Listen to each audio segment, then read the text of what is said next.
now we're also going to look at how to improve training and education.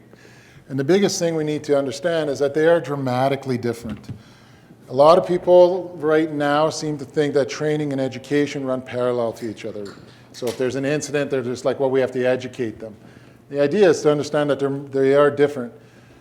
Best way to understand it is training is competency weighted. At the end of the day, if you give out training, you want the person or persons to leave competent in that task. Education is time weighted. You need X amount of years in X amount of university to achieve a goal. That's the difference, and we're getting confused. So I'm going to give this as a direct relevance on an incident that had occurred on one of the oil refineries that I was working on. It was a corrective action for a fire that had occurred. And the fire wasn't monumental, but what we had realized is a person would run up with a fire extinguisher, hit the fire, and then stop and then stand there, and everybody else was standing there, and then the fire came back to life. And then somebody would run and get another fire extinguisher and another one. So they ended up needing 4 fire extinguishers to put out the fire. And at that point, we're like, are they truly competent in the use of a fire extinguisher? Because if 2 of them at the same time used it, they would have extinguished this flame in a very short amount of time. So the traditional fire extinguisher course was education weighted. They wanted you to come in and do 8 hours of this course. So when I went out there, we saw this was a corrective action to train our personnel. So I went and took the course. And the course was horrible because it was time weighted. There was nothing but filler. We learned the history of the fire extinguisher.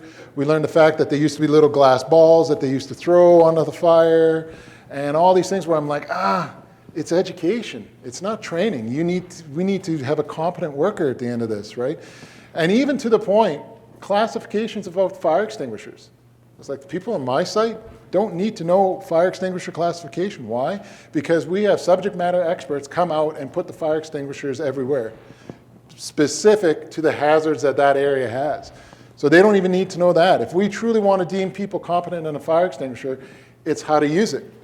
So I partnered up with a company called Aggressive Training Services, and they're otakus big time. I've hosted lots of courses for them, and we've revamped courses, and they totally believe in the illustrious pink cow, to the point that they bought a pink fiberglass cow, life-size, and have it on the top of their building.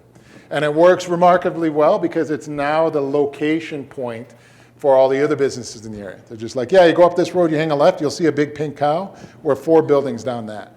So as far as for them, it's great because everybody talks about their business. So we wanted to create an end-user fire extinguisher program, something to determine competency with our personnel. Who learned how to use a fire extinguisher this way? All right, from a safety perspective, really bad to train people how to use a fire extinguisher with a real fire. It'd be like, hey, let's do something really dangerous and make people do it. This is not a safe way to train people. I can understand why it was done, because when this was created, the right technology didn't exist, but the right technology does exist. It's a simulator. It does not use a real fire extinguisher. You fill those up with water, they're pressurized, and they have a laser beam inside of it that the screen registers. And that screen can be programmed for all the different classifications of fire, the intensity of the fire, the difficulty of the fire to put out, and you can combine them. You can have like an oil and electric fire happening on that screen. There's no environmental implications because you're using water. You're no longer using dry fire extinguishers. There's no fire hazard, which to me was like a no-brainer considering we were setting up burning trays in a refining plant to teach people to fight fires. It was one of those things like we're really introducing a big hazard. And it allows us to have a lot of good control over our environment. So we moved forward. And we created a course about functioning under stress. When we have a severe adrenaline dump, we lose fine motor skills. Everyone see the movie where somebody tries to put the key in the door and they can't put the door, and Jason's walking slowly down the street dragging an axe. And we're all in the theater being like, oh, come on. No, that's pretty realistic. You get a big adrenaline dump, fine motor skills, putting a key into a lock, are going to go out the window. What's going to be really good for us are gross motor skills, because that's survival, right? When we were cave people, we weren't doing this to survive. We were gross motor skills. So we taught people how to pull the fire pin under stress. We said, make sure that the handle's up to the sky, put your finger through the ring, make a fist, pull the ring out. Because a lot of people will grab the ring this way. This is fine motor skills. If you're hanging off of a branch on a cliff, how do you want to hang on to that branch? You want to hang on it like this, or do you want to hang on it like this? So that's how we taught the fire extinguisher. Gave them specific instructions how to pull the pin. Practical training. We set up our mock fire extinguishers in the back of trucks, inside smoke shacks, inside offices. We set them up wherever we thought people would want to use it. So they actually had to go over, because a lot of people had no idea how to unclip the fire extinguisher off the back of the truck. The first time that they ran to the back, you could tell they were fumbling. We'd just be like, hey, just relax, just get it out, no rush. And then they went out and put out the fire extinguisher. We taught them how effective it was to have 2 fire extinguishers on one fire, and how important it was to recruit somebody to put a fire out. We went from 8 hours to 1 hour, 30 minutes in class, 30 minutes practical training. We trained in 4 days, we trained 380 people. And because the subconscious mind has a really hard time visualizing real numbers, anything over 10, as cave people, we're like lots of deer. And under that, you could be like 4 deer. But as soon as there was a whole field of them, we were like a lot. So that's actually what 380 people look like. So we've trained 380 people in 4 days, went from 8 hours to 1 hour, huge cost savings. And they were certified as competent. We ran an exam. We structured their testing procedure to determine if they're competent. 1 hour instead of 8 hours. 1 year later, we went back out, randomly selected people from the pool of people we taught, didn't redo the course. So no course redo, just a competency assessment. We told them, like, hey, you took a fire extinguisher course last year. We're going to walk you into this building and we're going to run a scenario.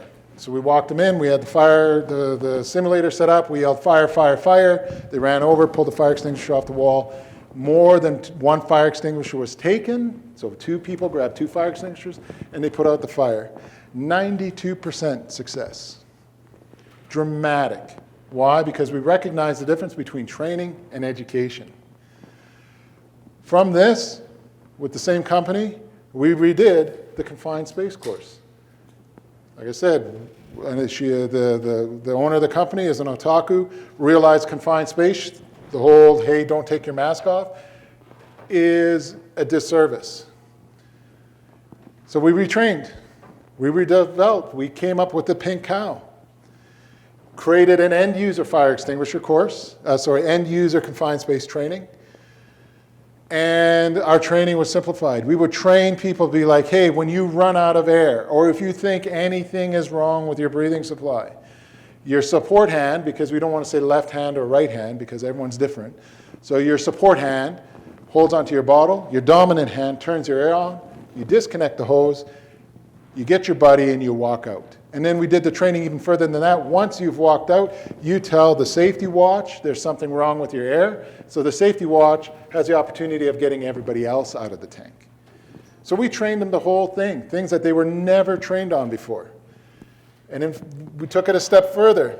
We created a training tool, a bunch of PVC pipe and puzzle to distract people's brains so they're not waiting for their air to turn off. We want it to be as natural as possible for them. So we get a group of people together, putting together the puzzle, and then randomly we'll turn somebody's air off. We have a 100% success rate that the mask stays on. They stay calm, and they initiate their own air supply and walk out. 100%. We've never seen anyone fail. So it was a great learning and training opportunity for all those people. The other thing that we do is when all the people are working on their puzzle, before we turn off, we inject a coach into that room. And that coach is just a word of reason.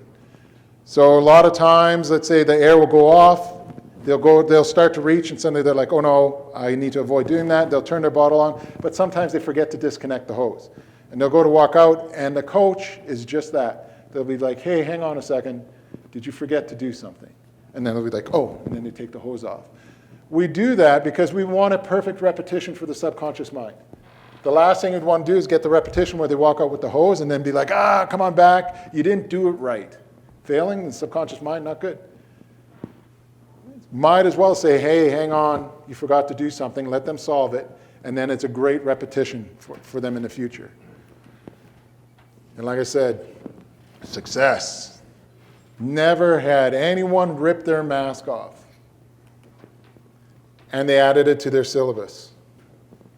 So that's the difference between training versus education. Look at your programs.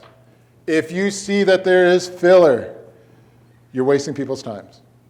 It is now education. If you have a course that you look at and you're like, or just listen to your workers. I don't know how many times I've been out there where people are like, man, that course could have been 2 hours. Why did we spend the whole day there? Well, that's a win, because you've just been told it only takes 2 hours to determine competency.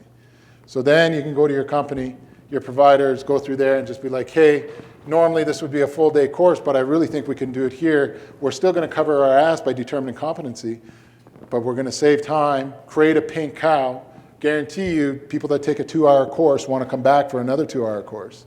And you can move forward and be really successful.